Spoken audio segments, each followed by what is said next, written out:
Assalamualaikum warahmatullahi wabarakatuh.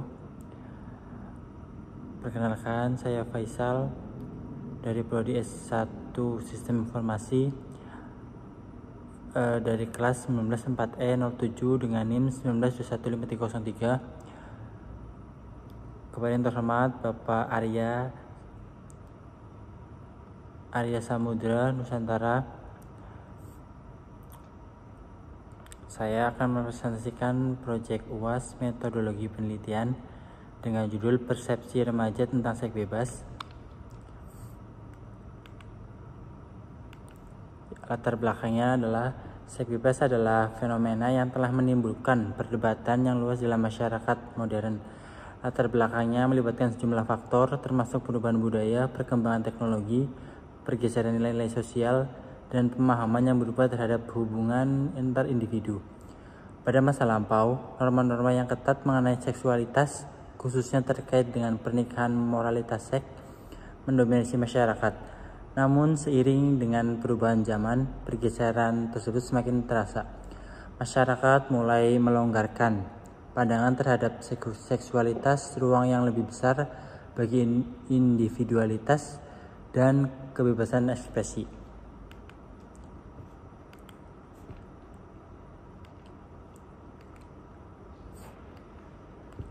Rumusan masalahnya adalah bagaimana pergaulan seks bebas mempengaruhi kesehatan fisik dan mental individu. Yang kedua, apa saja risiko dan konsekuensi kesehatannya terkait dengan seks bebas, aspek psikologis dan dampaknya terhadap psikis. Yang ketiga, bagaimana cara mengatasi kecenderungan remaja terhadap media sosial.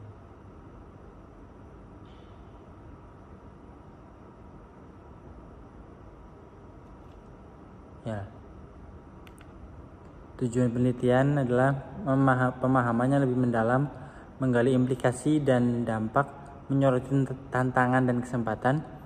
Yang keempat, memberikan dasar untuk dialog dan pemahaman. Yang kelima, memotivasi perubahan positif. Di sini ada metode penelitian. Terdapat dua macam penelitian, yaitu metode penelitian kualitatif dan metode kuantitatif. Dalam makalah ini, penulisan menggunakan metode penelitian kualitatif. Penilaian kualitatif adalah penelitian ilmiah yang sistematis terhadap bagian-bagian dan fenomena serta metodologi penelitian pendidikan kausalitas hubungan-hubungannya. Tujuan penelitian kuantitatif adalah mengembangkan dan menggunakan model-model matematis, teori-teori dan atau hipotesis yang berkaitan dengan fenomena alam. Penelitian kuantitatif adalah salah satu model penelitian yang paling banyak diterapkan atau dipakai oleh kalangan mahasiswa maupun akademisi dan praktisi, terutama di bidang ekonomi, keuangan, pendidikan, dan sejenisnya, guna meneliti permasalahan sosial atau suatu yang menarik. Secara garis besar, metodologi penelitian kuantitatif lebih berhubungan dengan angka-angka. Penelitian kuantitatif dapat dijabarkan sebagai metode penelitian yang bertujuan untuk memverifikasi sesuatu teori atau kebenaran, membangun fakta, menunjukkan deskripsi statistik, serta menganalisa hasilnya dengan prosedur yang sistematis dengan data berupa numerik, angka, atau grafik.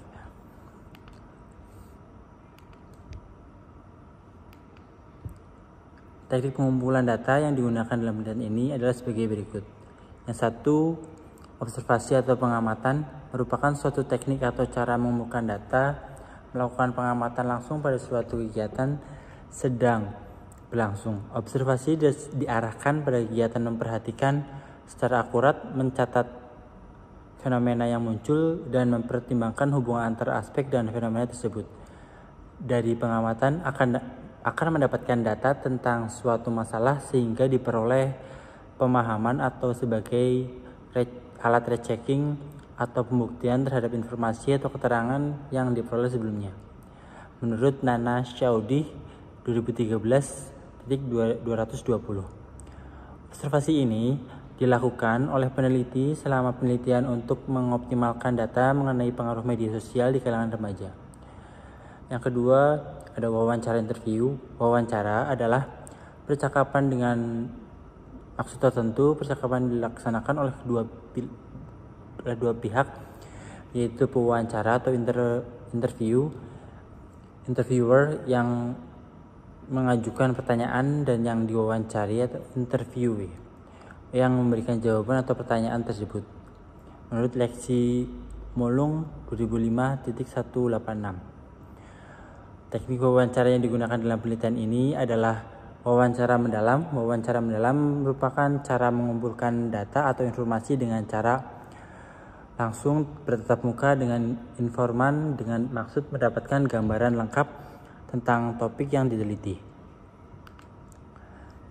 Ya, di sini ada pengertian seks bebas. Seks bebas adalah istilah yang merujuk pada perilaku seksual di mana individu terlibat dalam aktivitas seksual tanpa adanya keterikatan emosional dan atau komitmen dalam bentuk hubungan yang stabil atau formal seperti pernikahan. Konsep ini mencakup variasi dari hubungan seksual yang sifatnya tidak terikat, misalnya hubungan seksual antar dua individu yang belum menjalin komitmen yang jelas, atau terlibat dalam hubungan seksual tanpa ikatan emosional yang mendalam. Yang kedua, istilah seks bebas seringkali menjadi bahan diskusi karena kompleksitasnya yang melibatkan faktor sosial budaya dan nilai-nilai individu. Pandangan masyarakat terhadap seks bebas cenderung bervariasi di berbagai budaya dan waktu. Beberapa masyarakat menganggap seks bebas sebagai ekspresi kebebasan individu dalam hal seksualitas, sementara yang lain melihatnya sebagai pelanggaran terhadap norma-norma moral atau nilai-nilai tradisional. Penting untuk diingat bahwa seks bebas tidak selalu identik dengan perilaku yang berisiko atau negatif. Namun dampaknya terhadap kesehatan fisik, kesehatan mental, dinamika hubungan, serta normal sosial seringkali menjadi subjek diskusi yang mendalam dalam konteks kajian sosial, psikologis, dan kesehatan masyarakat.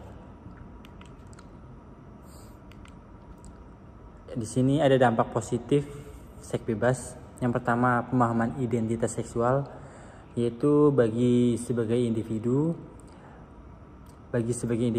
pergaulan seks bebas bisa menjadi sarana untuk eksplorasi identitas seksual dan orientasi seksual mereka, membantu dalam pemahaman diri yang lebih dalam. Yang kedua, ada kebebasan ekspresi. Seks bebas dapat dianggap sebagai ekspresi kebebasan individu dalam menjalani kehidupan seksualnya tanpa terikat oleh norma-norma yang ketat. Yang ketiga, ada pengetahuan seksual dan kesadaran kesehatan. Pemahaman mengenai seksualitas dan kesehatan seksual bisa meningkat karena pengalaman yang lebih beragam, sehingga meningkatkan kesadaran terhadap perlindungan dan kesehatan seksual. Yang keempat, pengalaman sosial. Bagi beberapa individu, pergaulan seks bebas dapat menjadi pengalaman yang memberikan wawasan sosial dan interpersonal yang lebih luas. Di sini ada dampak negatif seks bebas. Yang pertama, penyakit menular seksual atau PMS.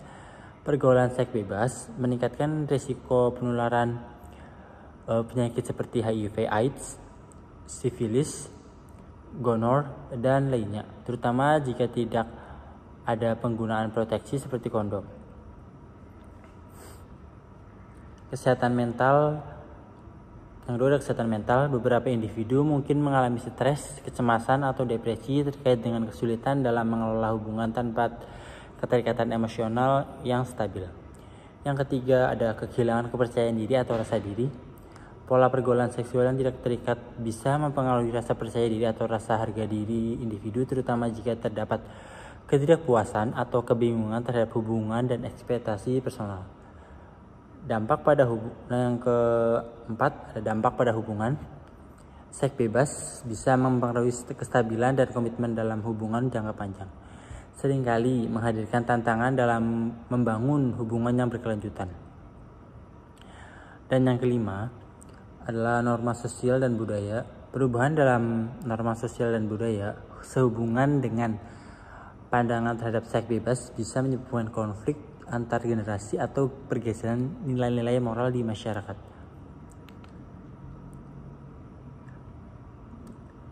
Perilaku seksual adalah segala tingkah laku yang didorong oleh hasrat seksual baik dengan lawan jenisnya maupun dengan sesama jenis. Bentuk-bentuk tingkah laku ini bisa bermacam-macam, mulai dari perasaan tertarik sampai tingkah laku berkencan, bercumbu, dan bersenggama. Objek seksualnya bisa beberapa orang lain, orang dalam khayalan atau diri sendiri. Sarwono 2011.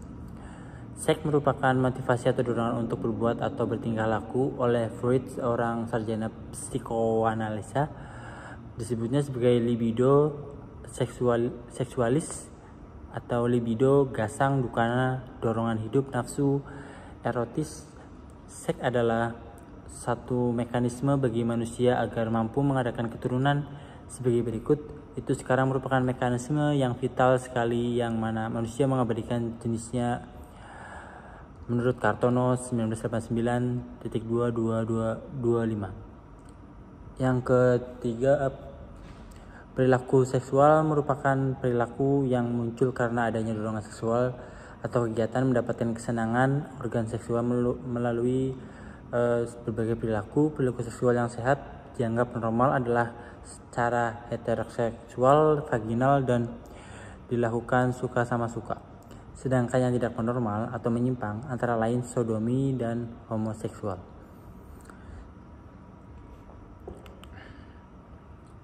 Bentuk perilaku seksual. Perilaku seksual adalah suatu bentuk aktivitas fisik antara laki-laki dan perempuan atau lawan jenis yang dilakukan karena adanya dorongan-dorongan seksual yang mengekspresikan perasaan atau emosi dan kesenangan seksual melalui berbagai perilaku.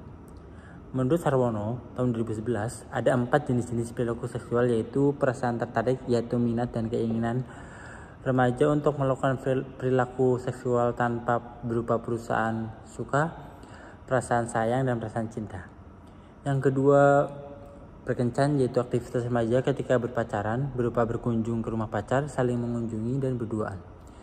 Yang keempat, bercumbu, yakni aktivitas seksualitas di saat pacaran yang dilakukan remaja berupa berpegangan tangan, mencium pipi, mencium bibir, memegang buah dada, memegang alat kelamin di atas baju, dan memegang alat vital.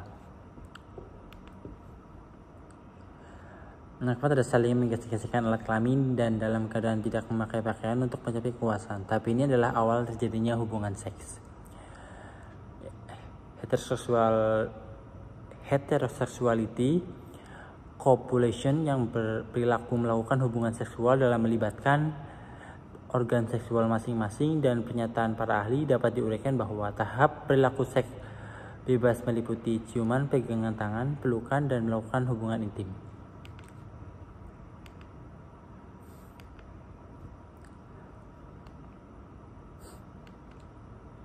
Faktor penyebab perilaku seks bebas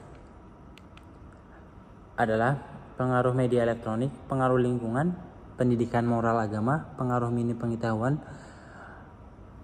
Pengaruh media elektronik dan cetak, yaitu media, mempunyai pengaruh yang sangat besar terhadap perilaku seks bebas berupa tayangan-tayangan di televisi yang dapat ditiru secara langsung, akses internet secara langsung, dan bebas yang seharusnya belum layak melihat hal-hal yang belum waktunya sudah dapat dilihat dengan sedemikian gampangnya.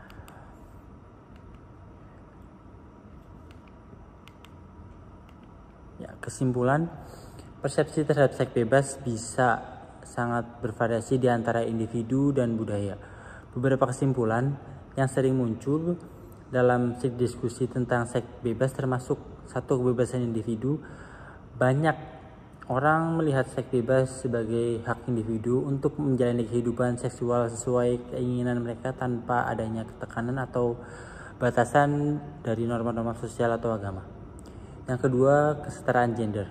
Terhadap pandangan bahwa seks bebas bisa membantu menghapus stigma dan ketidaksetaraan gender dalam hal eksplorasi seksual.